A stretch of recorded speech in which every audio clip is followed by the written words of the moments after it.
राजनांदगांव के sound union द्वारा दर्जनों की संख्या में एसडीएम कार्यालय में उपस्थित होकर अपने व्यवसाय में आ रही समस्याओं और उनके निराकरण के लिए विभिन्न मांगों को लेकर हड़ताल कर दिया गया है। विभिन्न नारों के साथ साउंड यूनियन राजनांदगांव द्वारा जिला कलेक्टर के नाम ज्ञापन सौंपा गया।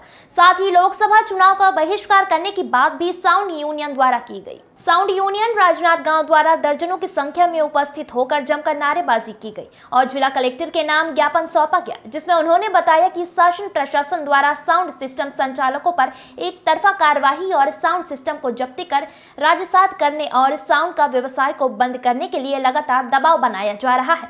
इस वजह से साउंड सिस्टम यूनियन बहुत ज्यादा प्रताड़ित हो चुके हैं। इसके विरोध में राजनांदगांव साउंड सिस्टम ने संपूर्ण जिले में 15 फरवरी 2024 से अनिश्चितकालीन हड़ताल में जाने की और आगामी लोकसभा चुनाव के पूर्ण रूप से बहिष्कार करने की घोषणा की है। संतोष शर्मा की रिपोर्ट।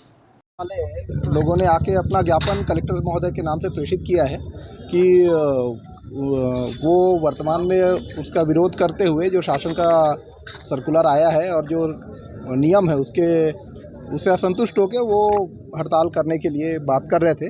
तो हमने उनको बताया है कि वर्तमान में चूँकि हाईकोर्ट और सुप्रीम कोर्ट के भी स्पष्ट गाइडलाइन है, इस संबंध में कोलाहल अधिनियम में भी प्रावधान है, तो उसी प्रावधान के अंतर्गत ही उनको सीमा में रह के अपना व्यवसाय चलाना चाहिए।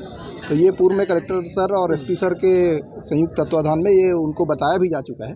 तो वर्तमान में जो हाईकोर्ट और सुप्रीम कोर्ट तथा शासन के जो नियम है उसका पालन सबको करना पड़ेगा। यही मैंने अवगत कराया। उसमें नियम में विभिन्न क्राइटेरिया है कि एक ध्वनि सीमा है, उस सीमा के अंतर्गत ही उनको बजाना है।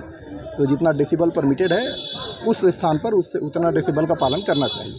10 से सुबह रात की 10 से सुबह 6 बजे के बीच का भी गाइडलाइन, लेकिन 12-1 बजे तक डीजे बजता रहता है। देखिए, अभी आप जैसा बोल रहे हैं उस तरह की चीज़ों की शिकायत आई होगी जिसमें कुछ पे कार्रवाई भी हुई है, तो उसी कार्रवाई के विरोध में ये आए हुए हैं। क्योंकि कार्रवाई हो रही है वो लगातार खुद ही बता रहे हैं, तो ये शासन अपना काम कर रही है। और आने वाले समय में जो भी आयोजक हैं, सामान्य आदमी भी है, हम उनसे भी आग्रह करते हैं कि माननीय हाईकोर्ट का जो गाइडलाइन है कि 10 बजे के बाद से 6 बजे तक ये चीज़ें बंद रहनी चाहिए, तो उसका पालन करें ताकि जो व्यवसाय चलाते हैं उनको भी दिक्कत ना हो और लोगों को भी दिक्कत ना हो। सर, शहर के जो बड़े होटल्स हैं जहाँ ये डीजे चलता है देर रात तक, उन पर कब तक कार्रवाई होगी? देखिए, जहाँ भी शिकायत मिलेगी उस पर तत्काल हम टीम भेज के कार्रवाई कराएंगे।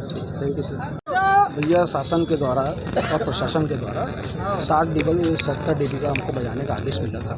तो 60 dB के बक्से में हमारा एक बक्सा नहीं चल पाता, तो ये टोटल प्रशासन के साइड से हमारे काम को ख़त्म करने का निर्णय। साथ ही बड़े बड़े अधिकारियों के यहाँ पर बड़े काम हो रहे हैं, नॉर्मल आदमियों के यहाँ पर काम नहीं हो पा रहे। उसमें अभी 2-3 ऐसा केस हुआ है हमारे साथ साउंड वाले का, कि साउंड को टोटल उठा के रात-सात कर दिया गया। तो हम इससे नाराज़ होकर आज हड़ताल का कार्यक्रम चालू किए हुए हैं।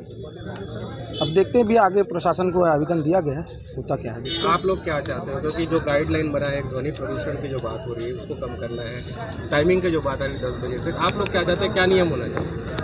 टाइमिंग से हमको कोई आपत्ति नहीं है। टाइमिंग में हम खुद सभी साउंड वाले एग्री हैं कि 10 बजे हम बंद कर देंगे।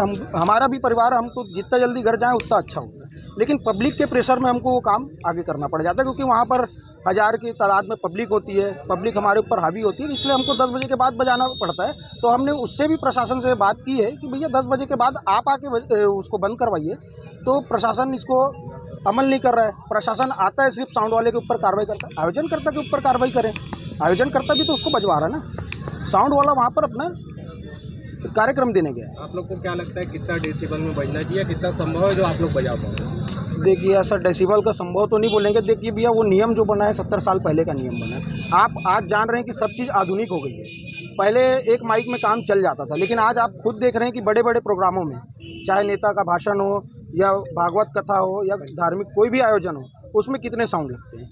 तो आज के आयोजन के हिसाब से भैया उसको देखना पड़ेगा। पॉपुलेशन आज ज़्यादा है भैया, 1000 की भीड़ रहेगी तो वहाँ पर एक माइक तो एक बक्से में काम नहीं होगा। तो भैया उसमें डेसिबल की ऐसी कोई बात ही नहीं होनी चाहिए। जगह देख के साउंड का वो होना चाहिए। तो आप क्या? मैं साकेत दास वैष्णव, साउंड यूनियन का उपाध्यक्ष।